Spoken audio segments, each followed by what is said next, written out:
Nick, I think I've decided that we're gonna have to bring back some sort of like welcome springboard little message at the start of the podcast. Why, though? Well, it feels very like bare. It feels very like almost a bit nude, starting the podcast going, "Hey, Nick," a bit of a cold opening, kind of like we've been recently rewatching Friends. Yeah, everybody just watch Friends, Mm. and there's always like the cold opening at the start, and then they play the jingle. And little baby George, he loves the jingle, so we often listen to it twice. No one told you life was gonna be this Gonna be this way. way.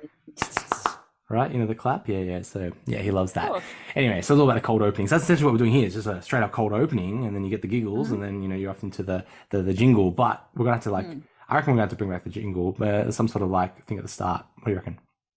Well, there's two schools of thought because one is okay, and the other one is who fast forwards the intro to some podcast. I know I do. Yeah, yeah. Maybe not the jingle. Maybe just like a hello and welcome back to the Rise Method podcast. I'm Coach Steve, and today I'm joined with Coach Nick. Nick, how you doing? And then Good, it's your turn. thanks. Good, thanks. Yeah, and then like, is that cool? Is that fresh? Is that It's in not the cool. vibe, or is do you have to be like Uncool. more spontaneous and be like, "Hey, Nick, I've got a joke for you." Okay. Okay, what do you Oh, have call? you got the joke? I do have a Yeah. joke. I do have a joke. Okay. What do you call an alligator in a vest?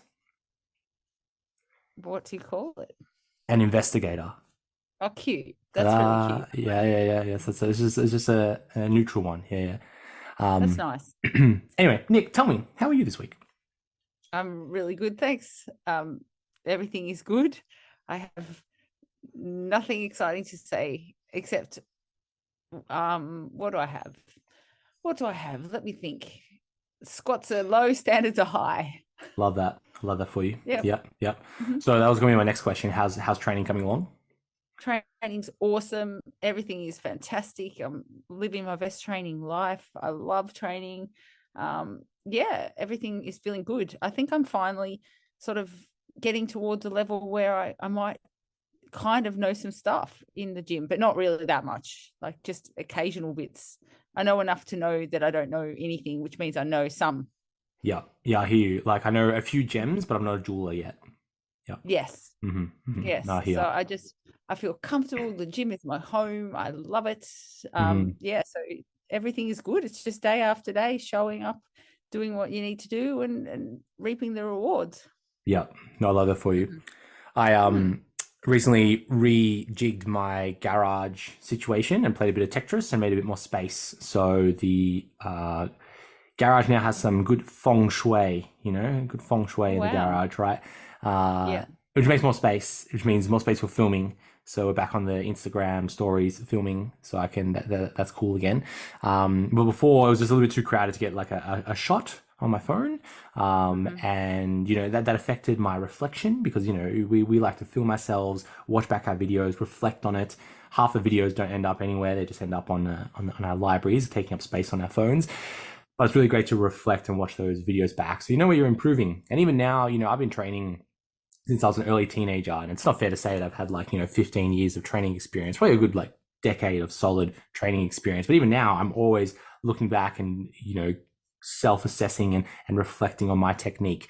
And we do have some folks that join us with the Rise method and other people that we've coached in the past where they put their hand up and say, "Oh, training's easy. That's all sorted. It's like my nutrition I need help with." And that's cool. That's fair. But we can always improve our training. We could always get better. Or there's always somewhere we can get better. And 10 years in, 20 years in, or more, there's different levels you look at, and there's always reflective ways that we can improve. So, if you're unsure on where you could improve, post about it. Let us know. We're happy to help. You could post on places like Instagram and tag us, places like on our Facebook social hub, tag us there, or even on the members area. A little bit of a few steps to post in the members area. You have to host a video somewhere else and put the link there because our platform doesn't allow for really big sized images or videos. But you can definitely post it there and we can more than happily help you there. So it's always a reflective process and growth.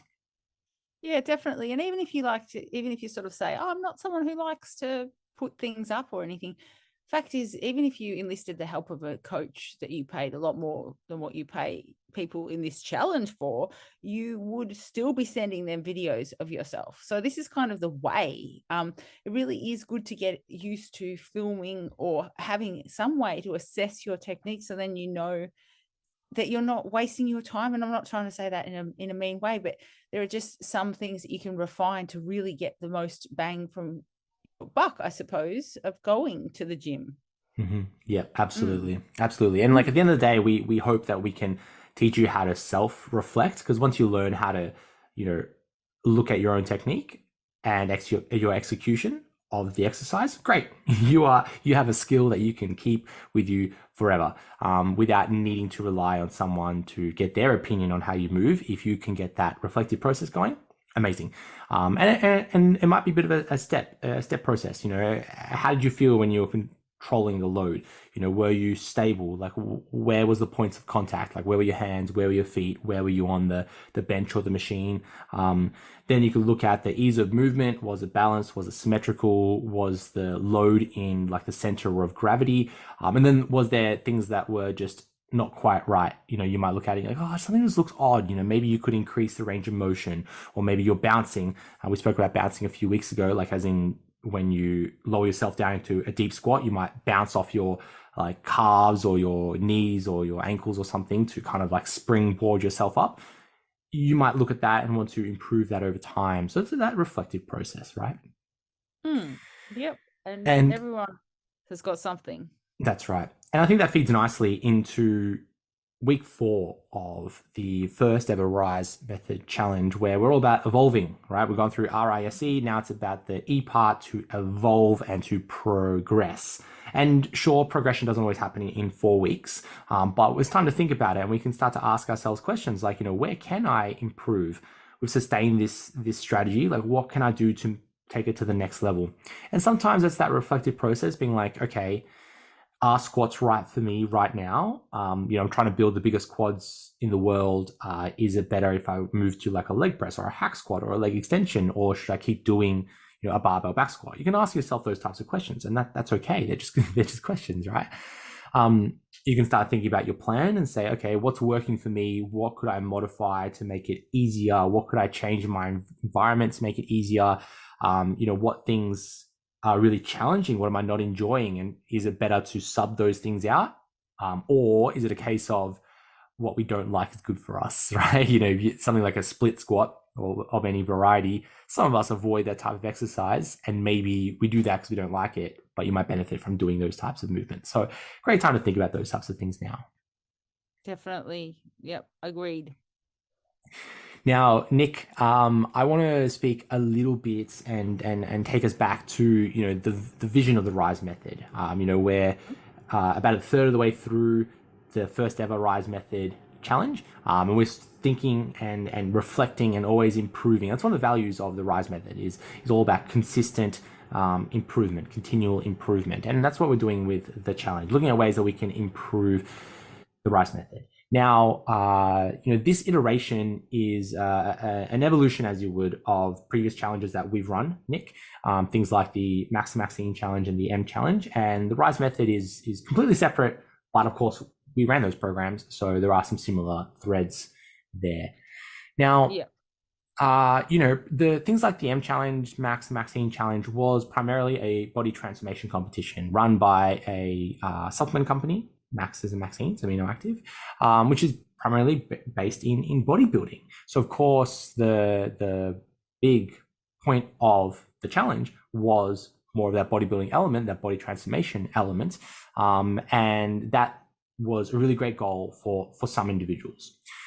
Now, we know that fitness is a very broad thing with lots of different goals, and often, you know, if we're comparing individuals in a before and after photo, that doesn't summate all of the progress and all the wins that person may have had around strength or fitness or confidence or resilience, and all these beneficial things that come from training that we know, because we're essentially judging individuals from a before and after photo. And of course, you can make comments about the process of judging somebody. You know, we're physically judging each other by our appearances, and you could maybe put 2 and 2 together, saying that's a little bit not a healthy way to look at fitness, of constantly judging each other by appearances, which is why we've made these changes to the RISE method. And we're looking at celebrating, rather than a competition, celebrating individuals who are doing a really great job. And that could be someone who's just simply kicking goals, maybe really supportive with each other in the community, maybe, making some really awesome food, doing meal prep, improving their health, improving their mindset,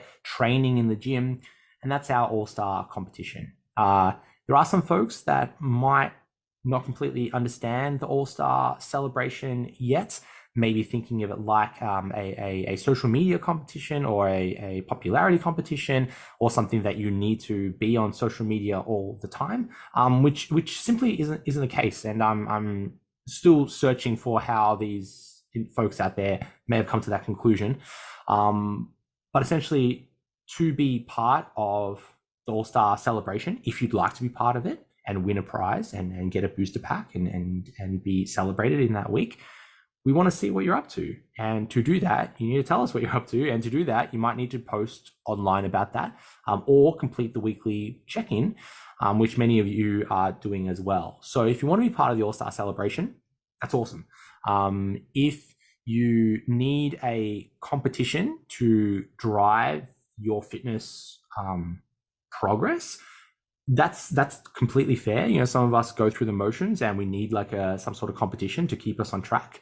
I would invite you to reflect on why you need like an external validation thing, like a competition, to motivate you to go to the gym, when ideally it should be an internal driver as why you go to the gym, why you eat good food, why you look after your body composition. You're doing it for you. You're doing it for your health. You're doing it for your lifestyle. And if you're really looking for a competition, I would invite you to look at some of these really popular competitions. Like Nick, you're doing a bodybuilding competition, a physique competition. That's a great pathway to go down if you want to look for a competition. Other options it's okay. And it's okay.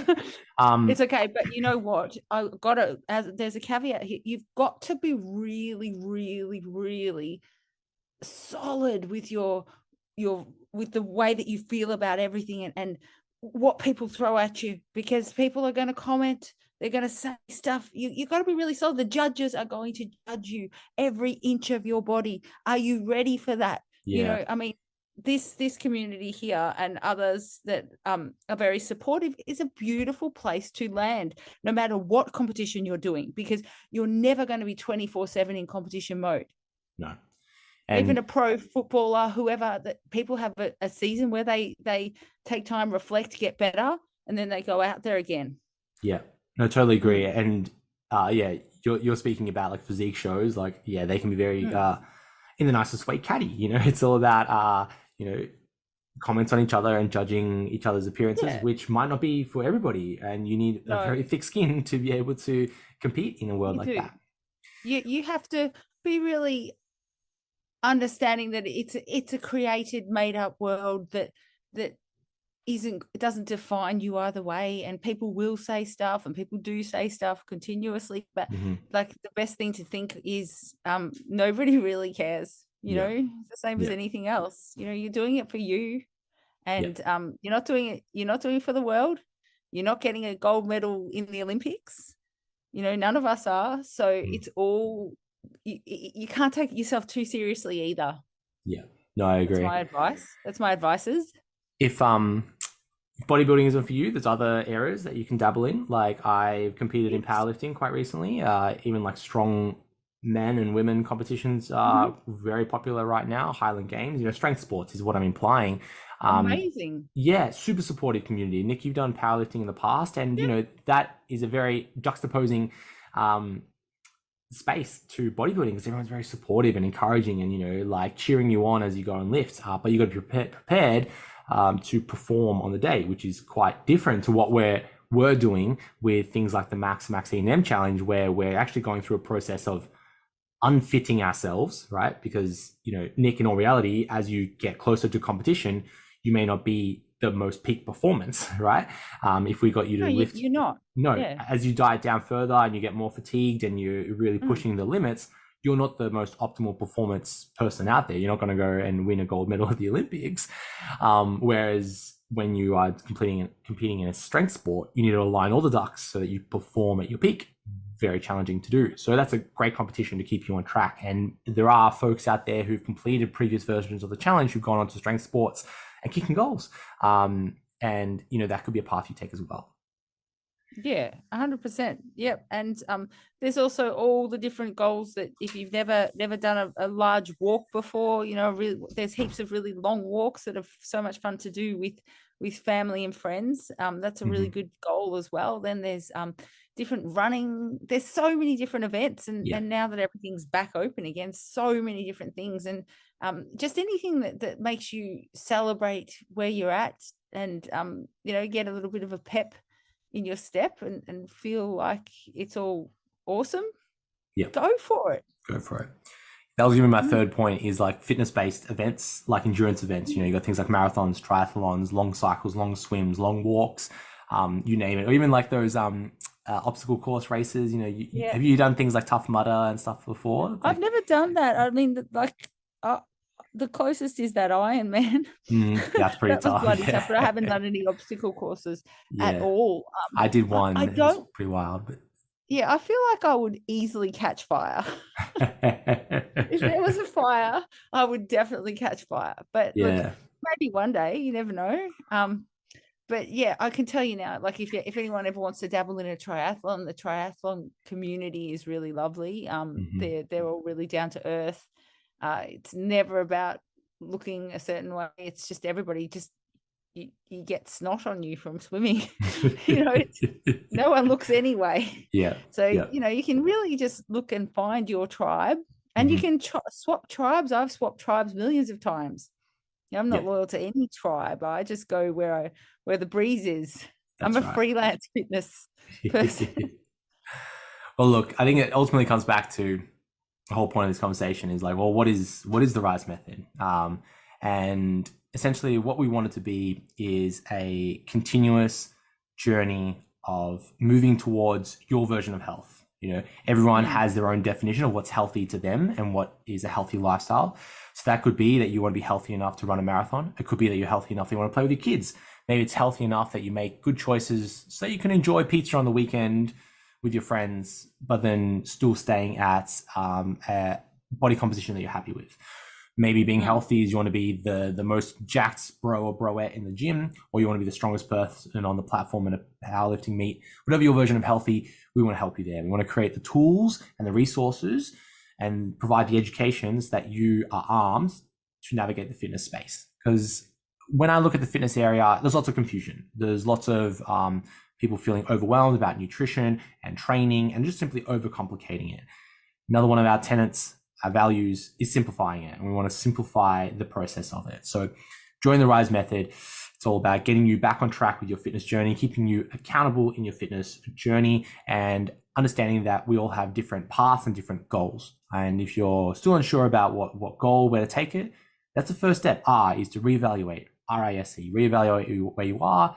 You can check out the reevaluation workbook, so you can go through what's your values, what's important to you, what you want to do, what you want to achieve. And then we have the tools and resources to get you there. So that's what the RISE method is. It's not a body transformation competition. It's not judging each other between before and after photos. It's not about who can diet the hardest or train the hardest. It's about giving it a good go. It's about going out there and moving the needle forward in your fitness journey. And then we're all here to celebrate each other. That's essentially what we are. Yeah. Longevity is also really good. So Nick, I want to highlight some of our all-stars for this week. A little bit of a reason why they might be the all-stars for the week. And, we can start to piece together what we're looking for with our all-stars. Okay. So in no particular order, we have Ian Lerser. And Ian Lerser, over the past couple of weeks, posting lots of training videos of himself. And the three main things that we're looking for with the All-Stars is folks who are, positive in our community, folks who are improving their health. And that could be by improving their well-being, improving their maybe body weight, maybe improving their approach to nutrition, or improving their health in a way that they're educating themselves, right? So Ian's posting lots of training videos, which is the third part, is about getting strong. And Ian, getting strong, almost well stronger than the two of us, Nick, right now, lifting and pushing a lot of loads and always looking at ways to improve himself. So Ian, congratulations, all-star for the week. I'm going to send you out a booster pack. It's going to be awesome. Go in and invite us to your gym, please. That's right. Come on. We have Vanessa Lonsdale. She has been super active in our membership area, posting lots of times in the social hub, really supportive, asking lots of questions and commenting on lots of individuals, and then going through completing all of our courses and racking up lots of points on our leaderboard. Again, that leaderboard in the membership area is a bit meaningless. I might remove that feature soon, but collecting lots of points because she's doing lots of things on her membership area. So Vanessa, kicking goals, really improving herself. That's what we love to see. So congratulations. Awesome. Next, we have Rebecca June, also goes by Rebecca May. That's for her. She's on Instagram, so she's posting lots of videos of her training on Instagram. So she's kicking goals, getting strong, posting lots of videos about going to the gym, training, getting ready for the gym, and we love that. So congratulations to Rebecca. Next, we have Rochelle Endicott. And again, she's been really active on the forum, the Facebook group, the membership area, and the social hub, asking lots of questions, engaging lots of posts, and just being really supportive. So we love to see that. Really good. And then finally, we have Leah Narone. And again, she's been kicking lots of goals, doing lots of the weekly check-ins, then also collecting lots of points, doing lots of the coursework, and educating herself and knowing her story. She's got 2 young kids, twins, I believe. So probably the next level up from my 2 boys. But I don't know. I start to wonder, I'm like, would it be easier with twins because they're both the same age rather than slightly different age? Anyway, that's taking away from Leah. So Leah's kicking goals, showing us how it's done, and we want to celebrate her. So there are all-stars. So if you want to be an all-star next week, just post about it this week. You know, we forget about the past. Doesn't matter what happened in week 1 or week 2 or week 3. It's all about this week now. And that's why we have weekly celebrations, not a celebration at the end about, oh, geez, you might have messed up at week 8. It's all over. No, you can come back, right? If you're sitting here thinking, geez, I thrown in the towel, but I don't know where to start again, start from this week. Show us what you're up to. You might take home a little booster hat pack from us. Yes. And if you don't want to, that's also okay. Just take from it what you will. Just anything, anything that you can learn, just take it. It's okay. Yep. So, Nick, I'd like to wrap up this podcast by talking about a few common challenges that Rise members were having in their weekly check-ins. So I read all the weekly check-ins, and this week I sent an email out to everybody who did a weekly check-in.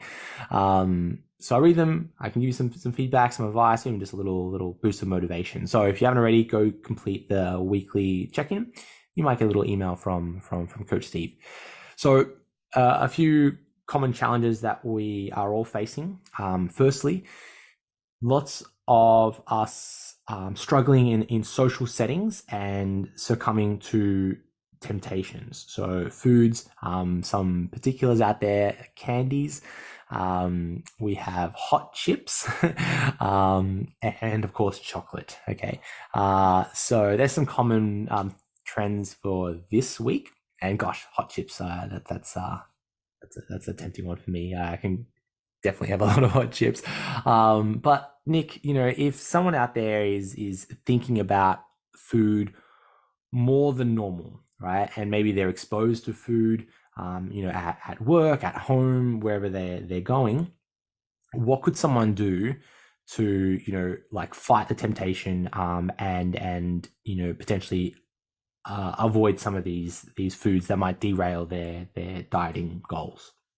Well, you've got a few choices, but the first simplest one would be to pre-plan your meals. So to meal prep and plan in advance what you're going to eat for the day, because you're more likely to stick to that if you've got a plan rather than going, I'll just see what happens. And also another one is if you can avoid putting yourself into these situations when you are super hungry. So I would be having some sort of a pre-planned snack or meal before you get into these situations, because then you are less likely to overindulge, because like if you're, you know, reaching for the candies and the chocolates, that's a high energy source sort of a food. It could also be something that's just a habit, but in general, you know, it's something that you eat also when you're bloody starving as well. Like sometimes if you just haven't eaten for the day, and yeah, if it's a habit, you can also, there are sort of substitutes that you can make up for yourself. So we did speak about that protein yogurt situation. So there are other sort of things that you can make that might be sort of more conducive to your goals that you can take with you, that will make you not feel like you're quote unquote missing out. So there are a few little plans, things that I would do. You know, the other thing is, if you're going to someone's house, I've always said take your food and offer it as a share thing. So, you know, some fruit, a salad, a big salad, you know, some chicken pieces, things like that. People always appreciate that. And then people won't say, well, why are you eating different? You know, make a whole lot of it for everyone else. If you can't afford that, then take your meal and own it. People are just going to, if you're worried about what people think, they're just going to really ask you questions. So if you want to be in the fitness space, get ready for that. You know, if you go out when you're in the fitness space, people say, well, why are you eating that? Yeah, that definitely happens. I think the big one is what you said first, which is to like just plan, prepare. You know, what's that saying? You either plan to succeed or plan to fail. Now, if you want to make significant changes to your approach to nutrition, we're going to need to put some effort into it. And it's essentially, you know, we need to put pressure and push and put energy towards making that change. And once we've made that change in our environment, in our lifestyle, then it's easy, right? Look, like Nick, you and I, over the past decade and more, we've like put the energy to making those changes to, you know, our food choices, so that now, you know, 80, 90, close to 100% of our food is good food choices. That's nutritious. That is providing our body with the energy it needs so that we can perform and do what we do.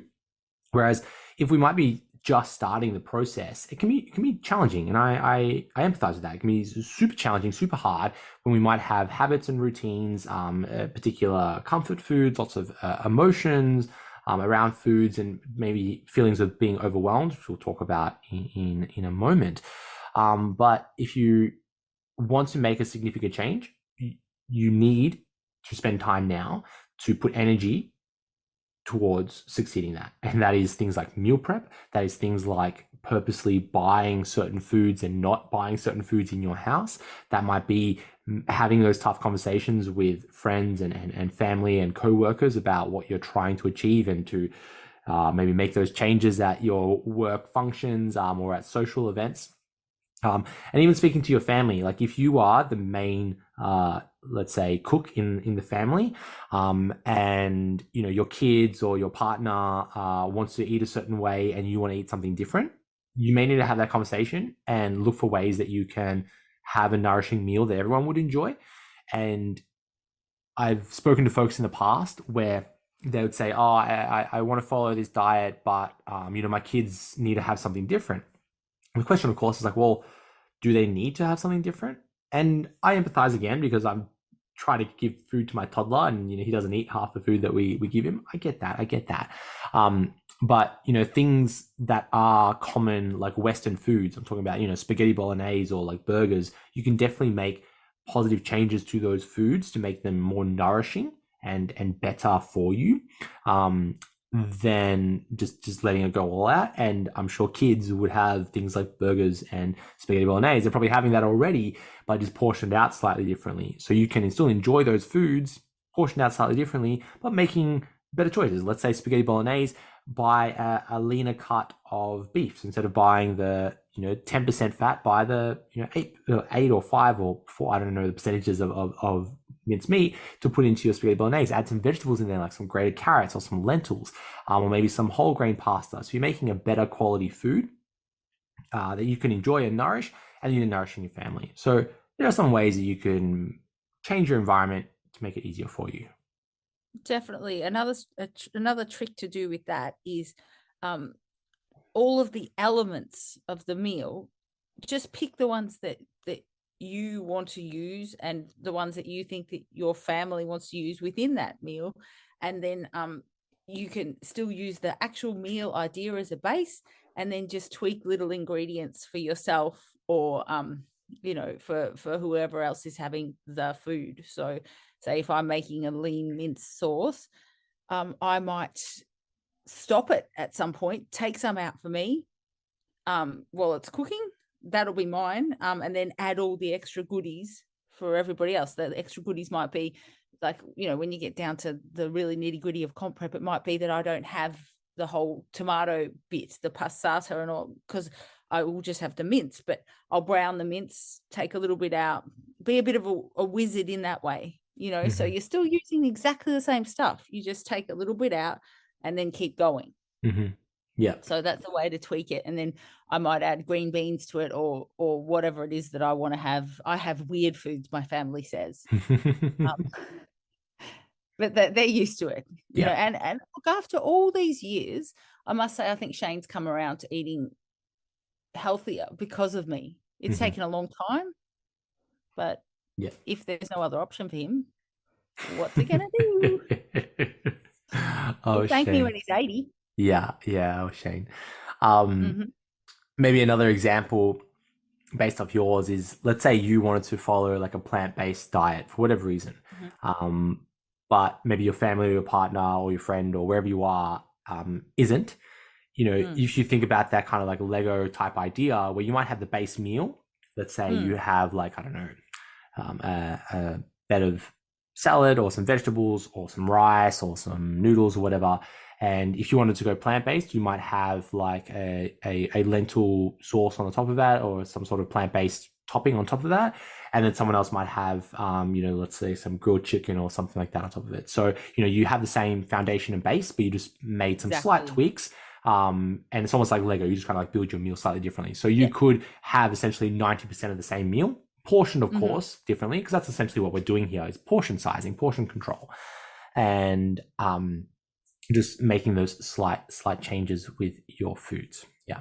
That's right. I'd Lego that up, like maybe as, a sweet potato and some other sort of maybe beetroot and some sort of spinachy thing, salad. And then I'd have like a chicken thing for someone, and then a tofu thing for someone else. That sort of a way, portioned, as you said. But think of it, the Lego thing, the Lego factor. Lego factor. Well, don't eat Lego though. It won't work out too well. Yeah. Don't eat Lego. No.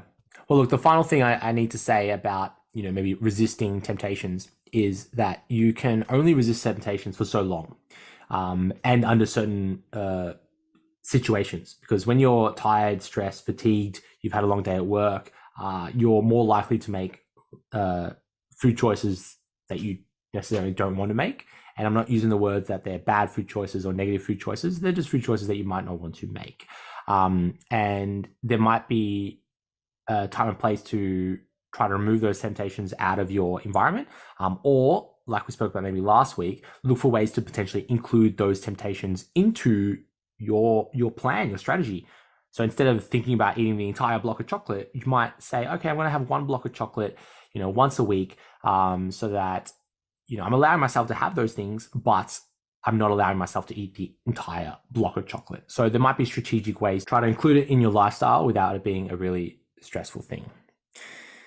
Now, Nick, still talking about nutrition and dieting, it kind of leads us into the next most common challenge that Rise members were experiencing. And that is this kind of concept of like being busy around food and sitting down, trying to find time to like sit down and eat. Many individuals on the road a lot and going out to trying to have their lunch while they're driving and these types of situations. And I want to speak a little bit about the concept of mindful eating. Okay. And the reason why is that if we're constantly eating when we're on the go, we kind of have this little bit of a disconnect with food. And I think when we move into the fitness space, a lot of folks will be like, oh, you got to look at food as just fuel. It's just fuel to yourself. which, in a sense, I think is true. But we can't forget that food has like a cultural element to it. It's so embedded into what it's like to be human, is to have a meal and enjoy a meal with people and enjoy the experience with food. And that experience with food does lead to positive effects with our relationships with food, our satiety level with food, how satisfied we are when we're eating the food, and then later our experience with hunger of after we've had that food. So I do want to bring up the concept of mindful eating, especially folks at spending a lot of time, just eating out of containers while they're on the go, doing lots of things, so they can maybe spend some time to reconnect with their food. Okay, Nick, when you have dinner at your house, what's it like? Do you sit down at a table? Do you set the table, or is everyone kind of on their own? Like, what's dinner like in the Ceppellini household? Ceppellini Smith's. Smith's household. It depends on the night of the week, because Shane has karate 2 nights a week, and the girls have various sports and things going on.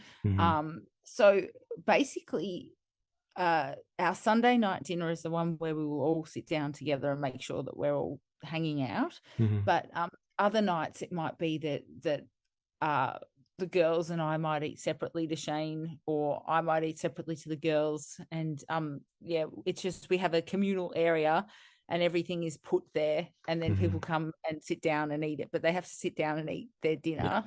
Yeah. And also, the other thing that I like to do is catch the girls when they get home from school, because they're super hungry then, so they're less likely to snack on a whole bunch of crap and then get too full for dinner. So I've figured out this trick that if I have stuff ready for them at about 4:30, it works quite well. Because I was sick of them just filling up on shit. But yes, so the idea is, within our kitchen, that's where we eat the main meals, and it's a good idea, and we highly suggest and recommend to everybody in the family that you sit down and eat and communicate, and no devices and that sort of a thing as well. And I don't like TV on or anything while I'm eating. No, I hear you. I definitely have been a culprit of eating in front of the TV, where we might have, like, use the example, have spag bowl, and great, like, Laura and I would sit down on the couch and just eat, and we were watching something on Netflix, and just chatting away and just eating our food. When you have like a real disconnect with how much you're actually eating, you don't really pay attention to how much you're consuming, and then that's when I would tend to be like, oh, I want a second serving. Whereas in contrast, if I had the same meal like I did before this podcast, and would sit down at the table and have that meal, we're sitting with the boys, they're like making a mess and we're eating, and happy days, I would stop at just one bowl, because I'm like, oh great, I haven't just been focusing on something else by what I'm watching on TV. I'm focusing on my food. I'm focusing on the cultural element of that. And then long term, what tends to happen is, if I was consistently always eating my food in front of the TV, I would consistently always be searching for maybe a second serving, or a bigger bowl, or just eating all of it, rather than only eating till I'm full or satisfied. It's a very different experience, and that's just simply making that behavioral change from being distracted while I'm eating to being connected with my food again. So I think these step changes are really significant, because you could sit there and argue about calories this, and meal timing this, and all these really nitty gritty for making a change in your physique, in your performance, in your nutritional approach. But when we can make these like step changes in our lifestyle, it's almost easy, where you go, okay, well, yeah, what if you just stopped eating? What if you ate exactly what you're eating right now? The only difference you made was you sat down at your dinner table or kitchen bench and ate your food there with no devices, no TV. Would that lead to significant, weight loss, or significant performance improvements, or significant health improvements, or better mood, or better energy, or better sleep, just by making that one change? And I think that's where folks would make that argument, calories don't matter. It's like, well, yeah, because if you make these environmental changes, you consume fewer calories, or you make better choices with food because you're just in a different environment. And I think that's really powerful. So if you are constantly eating on the road, or eating in front of the TV, and you're not connected with your food, you may be kind of digging yourself a bit of a hole in your approaches to nutrition. Definitely, definitely. And the like the one that you can easily extrapolate from that, what you can easily is definitely you can tend to overeat. You Hmm. know, there's other arguments that we can make. We can say, oh, digestion, and therefore the way that certain, you know, foods are going to be metabolized within your system. But that all gets complex. But yeah, definitely you tend to overeat because you don't even notice what you're doing. You're like, oh, you almost eat in time with the program. It's like 45 Hmm. minutes. Okay, I'm going to eat my first meal. Then the next series, okay, next, you know, Yeah. show 2 or whatever, I'm going to eat dessert now, and then Yeah. I'll have a cup of tea. And it's like you go in rhythm with the TV. So Hmm. it's a very natural thing to do. We sync up with whatever's in our environment. So Yeah. that's one time when we don't have it stack. We just keep it simple. I've got a visitor in Oh, here.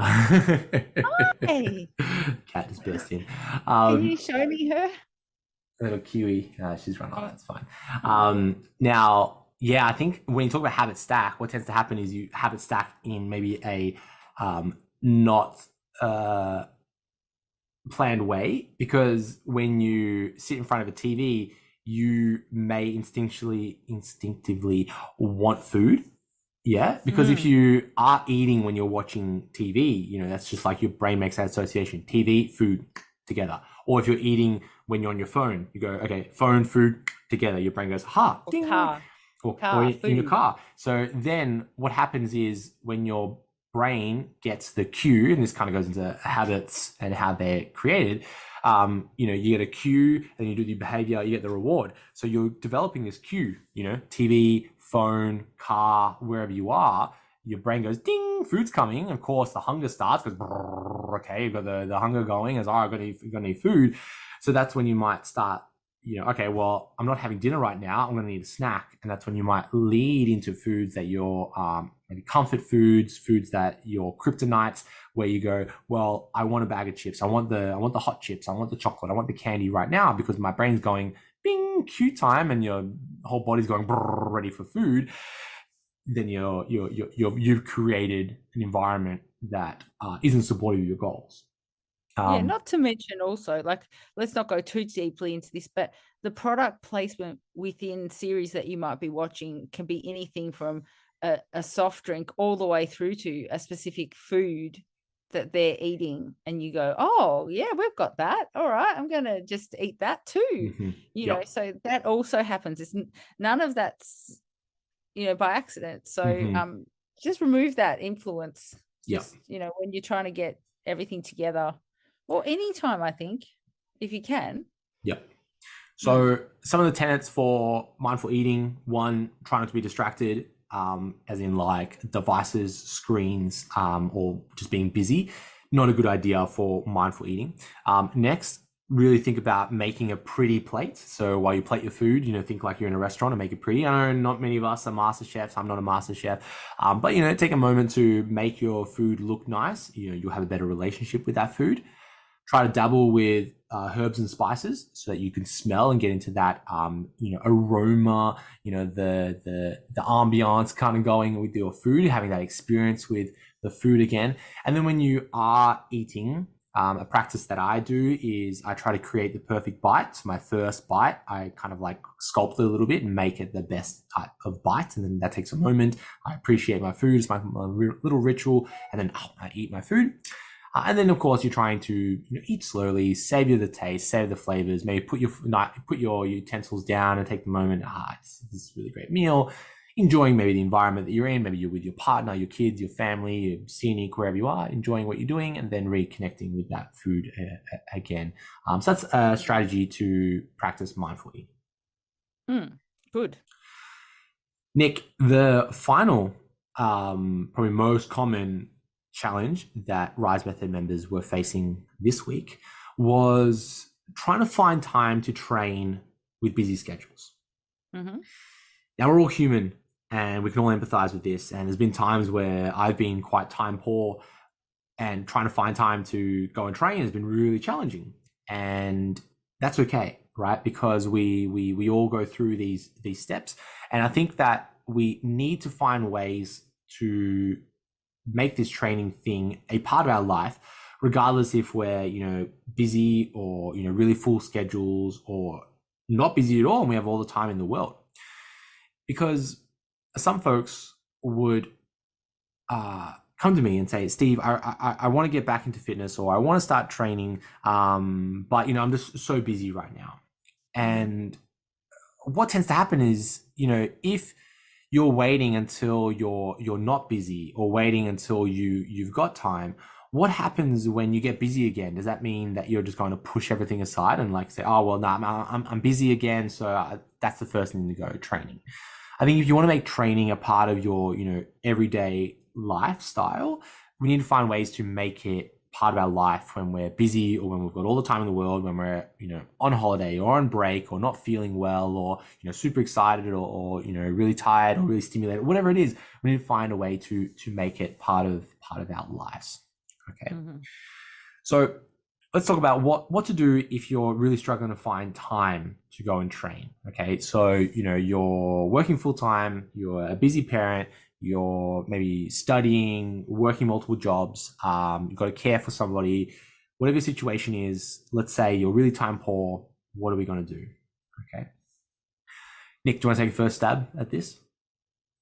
Well, I like the idea of actually writing a day down for yourself. So getting a piece of paper out, doesn't have to be fancy, and timetabling exactly what you do, and therefore what might be able to fit in to what you've actually got. So when you write it down, sometimes then you can see what hours you might have available and what time you might have available within your day. So if in your mind, it might be that you're busy every waking second, and on paper, you might actually then be able to see where there is some free time, or where you can make some free time, or where you can negotiate some free time with the people that you are around, be it your workplace, be it your family, be it yourself, be it your pets, be it anybody that you're involved with.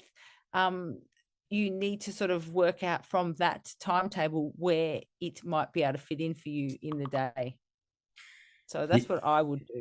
Yeah, I totally agree. If you like book in a time for you to go and exercise, just like you'd book in a doctor's appointment, or schedule in a meeting at work, or whatever you're doing, like scheduling time to train, you might find that, okay, I'm prioritizing this. I'm making a bit of time to fit it in, and maybe the other things that I was going to do at that time, I could do at a different time when might be better. And that could work for some folks out there. That's definitely an idea. I would like to explain the difference between maybe just like physical activity and like training, because physical activity, we can find ways to be physically active, and we can measure that maybe via our step counts.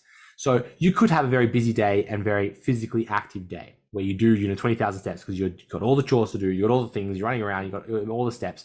That's really awesome physical activity. And if you're like struggling to get physical activity, you might make changes in your lifestyle to be more physically active. So if you are sitting down at work, you might stand up, do walking meetings, maybe walk to work, or park further away from your workplace to walk there. Or if you're doing errands, you're walking a bit more, taking the stairs, that type of stuff. So you're getting physical activity. Awesome. Really great for our health, really good for our body composition changes, and really good for our mindset. Now, when talking about exercise and training, that is like a structured program. We're looking at ways to build and improve and progress over time. It's structured exercise. So there is a little bit of a difference. So if you're being busy, you can often say, oh, yeah, I do lots of steps. I'm physically active. That's awesome. But we're talking about doing exercise. So firstly, totally agree. Book a session in if you can. Next, you can always scale that session down. So most training programs, close to an hour, which can be hard because if you are going to a gym, you've got kind of like a bit of fluff time to get yourself ready. You're driving to the gym, you've got to walk into the gym, set yourself up, set up the equipment, train, do your hour session, pack up whatever you're doing, maybe fluff around at the gym for a few moments, and then drive home, and then have a shower, whatever. Like it turns into a big hour and a half, 2 hour ordeal, which when you're looking at 24 hours in a day, okay, it's starting to take up some time. Okay, there are ways that you can shorten it. Yeah, so some exercise is better than no exercise. So if you're looking at your program, an hour, I don't have time for that. 2 hours, I don't have time for that. okay, what if you were to create something that was maybe 10 minutes or 20 minutes, half an hour? Or think of it as like little bites of movement. So throughout the day, you do like some push-ups here, some squats there, some lunges there. So you're building up your program, but just throughout the day so you can fit it in. So there's ways that you can look at training rather than being a big boom of time, just shorten it down and make it fit within what you're trying to do. Mm. Now, I actually had someone message me today, someone that I used to train, oh gosh, about a decade ago. And they, saw my story on Instagram, like, oh, Steve, it's so inspirational seeing you train. I know that you're a busy dad. I just love seeing your posts. Awesome, thanks. And I was reaching out to him. He's like, oh, I've really got to get I really got to get my ass into gear and get back into exercise. And I was like, oh yeah, like awesome. And this fellow, he's a school teacher, super busy. And he was one his challenge was he needed to be perfect with everything. That was his challenge. And he got some really great results because he was very meticulous with what he was doing, but it often led to, some overcomplications, reading into things a little bit too much, and just turning into like a really big thing. So I was talking to him a little bit about getting into training and that doing something is better than nothing, similar to the conversation we're having now. And I brought up a study that I spoke about a few weeks ago on this podcast, where we're looking at proximity to training to failure, and how, of course, training closer to failure leads to the best results. But we saw, some pretty good results, as in gains, from training from about 5 reps away from failure. So training at like maybe a 5 out of 10 effort. So you're not even breaking a sweat really. And you're seeing some improvements and some gains.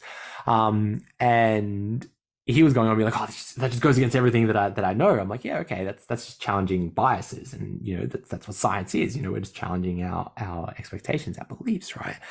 But the point is that if you are, really building it up in your head and you're like, oh, geez, I've got to spend a whole hour in the gym. I've got to really push myself to the limits. I'm going to be sweaty. It's going to be really hard. It's going to, I'm going to be basically crippled as I'm doing my leg day and I got to crawl out of the gym. It doesn't need to be like that if you don't want it to be. Of course, training at a high intensity is going to lead to better results, but you can still get some really great results if you're training at, let's say, like a 5 out of 10 of effort.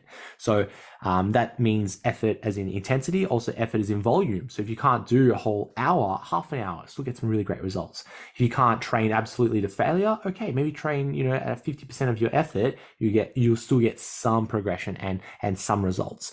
And the example I gave to my buddy was that I said it as a joke. I'm like, it's like trying to save money. Of course, if you save money and you save lots of money, you would save lots of money, right? But if you saved a few dollars, you're still saving money. And it's a similar idea in training where you can try to be on a strict budget and go really hard on yourself and try to save all the dollars, or you make some small changes here and there and save a couple of dollars, and eventually you'll buy that trip to Hawaii that you want. So training, if you are super busy, got lots going on in your life, you can scale it to make it fit into what you have available to you, is my whole point of that. Definitely. Yeah. That all or nothing thinking can sometimes just hold you back.